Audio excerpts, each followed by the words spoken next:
During the ideate stage, they flare back out again. They generate as many ideas as possible, wild and crazy ideas, off of the one how might we, or the series of how might we questions that they come up with during the define stage. If you give up and give them the answer or give them the how might we or the solution, then they're just going to always wait on you to give them the answer. So just, be patient with them and keep talking them through it, because they will rise to that expectation. Taking your ideas and just putting them on the board and stuff like that, just coming up with different ideas in your head, and as a group, come together.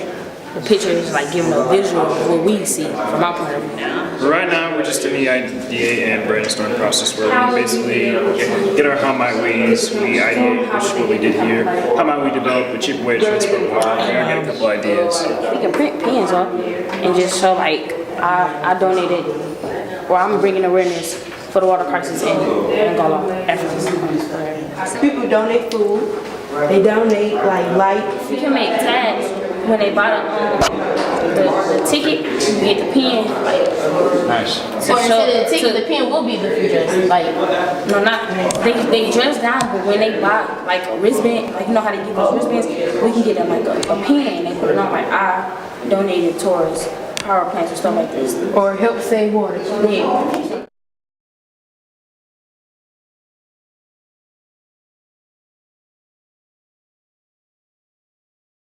The prototype is a chance for students to take an idea that might be abstract and to make it concrete, so that they can get feedback on it and improve it. I think one thing I like about design thinking is the whole creation process. I love to make the prototypes. That's the best part for me. The research behind it is also awesome because you get insight into what the user needs, but I like the creation the best because I'm a very creative individual, so I like to create things, and it's really nice when I can do that. I'd say try to make them hands-on, and you can make 3D models of it, because I personally have more fun and create better ideas when I get to create something, and instead of just do a slideshow click, click. Students get really attached to their ideas, and it's hard for them to get critical feedback. And the longer they spend on the prototype, the harder it is for them to get the feedback. So I was already noticing that coming out of the ideate stage, the group that I was working most closely with was fleshing out their idea and getting really excited about it and talking for 15-20 minutes, and that was probably too long already. So coming out of that, we said, let's take 10 minutes and have them prototype, and at the end of 10 minutes they have to be done and ready to share with another group. One student said that wasn't enough time, and I think that should always happen. We are basically focusing on free dress. Free dress. And then they are doing the benefit concert. We're trying to make a water filter like that, so that way when the water goes in, it can be purified. So that way, many people who get contaminated water can just get it through and run it through this. Just to test out what we are trying to do, just to see how would it look. Watch out, Chris. Watch your hand. There we go. Water filter. You see, the water comes in through this pipe right here. This and then pipe. You can see the water being. This is the space where it gets cleaned, and this is where it comes out. How would we look for the dance concert, and they doing the these are the little name tags that they go to wear. I like the prototype phase Cause I like hands-on projects. right. I like to actually put my ideas to work. Just see where how my idea can go to paper to something 3D.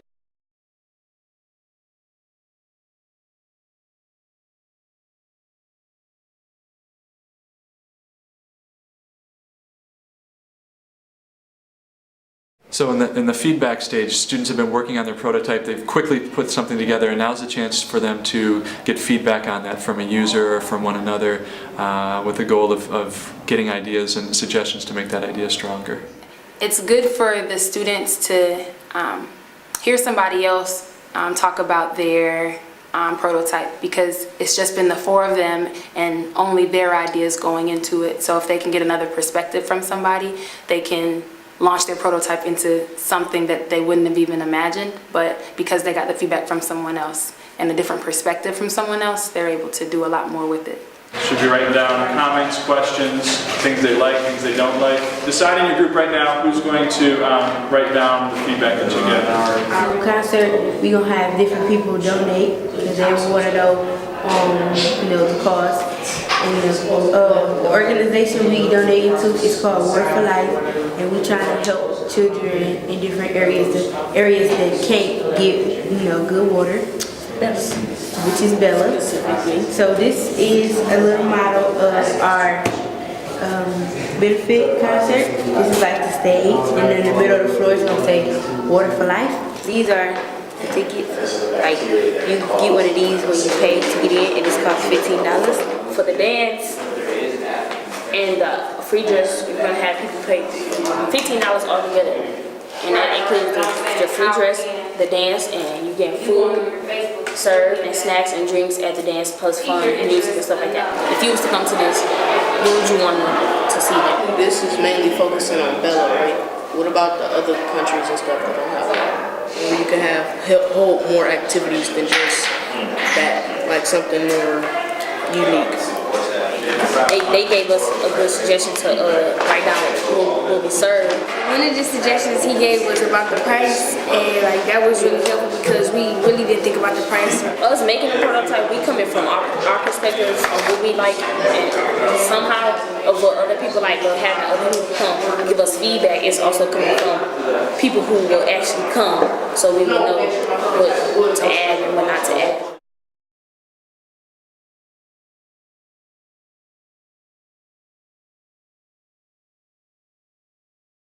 So because we use the design process as a learning process, we think it's really important for students to reflect after they've done a design challenge. And during the reflect stage, what we're doing is having students think about what worked well, both in terms of their idea, but also in terms of how they worked in their groups, and what didn't work well and what would they change next time. Write your answers to it, and then Talea is actually going to lead everybody in the discussion. I say getting past the hard parts, such as defining a problem statement, and what we did was we used the sticky notes and we did each part and like answered each part using sticky notes. So it was giving multiple ideas and answers, and then we just chose one. Well, the skills or methods that I felt that I mastered was empathy because I got to compare and contrast my life to better life. Center the design challenge around topics that the students are interested in. I'm very specific. I have to be very specific. And I think that's good for teachers to know, okay, what do I need to do and what should I be seeing the students do at this time? And it just helps your day run a lot smoother if you know what you're doing as opposed to, oh, I'm gonna do this randomly at this time. It's just easier to have it laid out for you specifically. You need to be flexible at all times. It's good to have a structure, it's good to have a schedule, but you have to be able to throw that all out if things change. We've found that having the tight time and being very clear about the time actually increases the energy. Try to make groups of students where some of them that are quieter will probably be with some that are more social, so that it's not just a group of quiet kids, but some kids that can articulate themselves really well, and students that can't, so that those students can pull out, talkative qualities. She could say something, she could write something, and I could put it together and explain it very well. So that's like a team project, but individually, me trying to figure it out is kind of difficult. So with the sticky notes, I understand like breaking it down with the users. Okay, describe my user, my needs, what's the needs. The teacher should be more enthusiastic, and then the kids will be enthusiastic. The students definitely feed off of the teachers, so if their energy is very low, the students' energy is going to be very low. And if their energy is very high, even the students that had energy that was low in the beginning, they'll come to your level. So they mimic exactly what the teacher does. The last design challenge, when we talked about crime in our community and we focused on bullying, that's something that all of them could relate to because it's something that happens in school and happens just in their age range.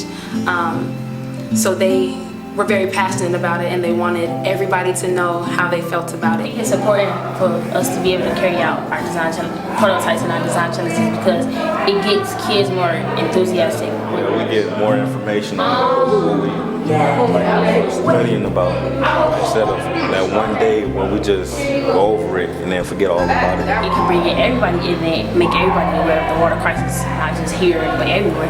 So it can help a lot. But we get more time to study and more time to,